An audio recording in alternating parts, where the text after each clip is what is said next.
I was playing tennis and I had a back injury and I was told I should take Pilates classes. And when everything else failed, I decided to start with Pilates Reformer, it's the machine. And lo and behold, my back got better, and the more I did Pilates, the more I realized this was something that a lot of people could benefit from. And since I used to be a fitness instructor many moons ago, I decided to become certified and help others. I started Pilates a number of months ago because I had always been very physically active my entire life, and I had been doing a lot of different forms of exercise, a lot of running, a lot of exercise classes. So I've seen a number of specialists and naturopathic and specialists for spine and shoulder and all of these things, and Pilates kept coming up as an option. And when I had the opportunity to meet Gabrielle in a chance meeting, it just all fit and made sense. And since then, I have been coming very regularly, weekly, I would say 3 times a week when I can, and have felt great benefits, and it has really changed my life.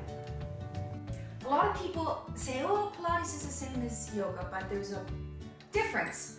The strengths of Pilates is the fact that you are doing resistance training. That means the muscles are working both to elongate and to shorten and strengthen.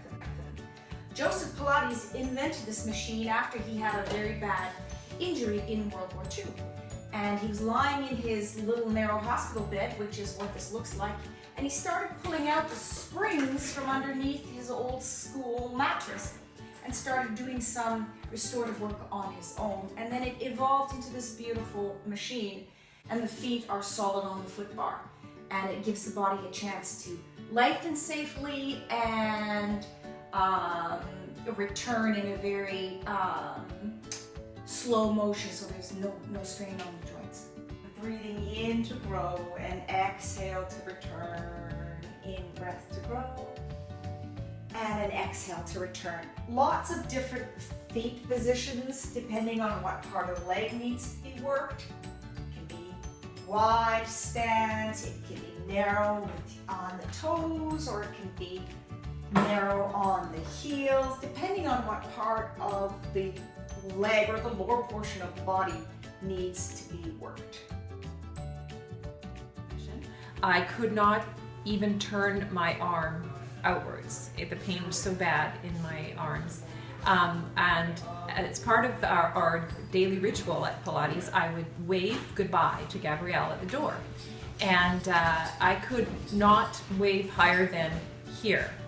And now 2 hands waving over my head, and almost full mobility, and feeling better all the time. What makes me happiest is when I say to my clients, give me a chance, give me 5 classes, and let's regroup from there, and let's decide whether this is the right thing for you. And a client comes in, sure enough, like clockwork, after the 5th class, she goes, Gabrielle, oh my God, I was able to lift my grandchild, or I was able to put my bike on top of the roof of the car and my shoulder didn't hurt, or I am now able to get in and out of the car without back pain. And to see the progress and to see the way they can start living the very important aspects of their life without pain, and that's what makes this so good, because I feel like I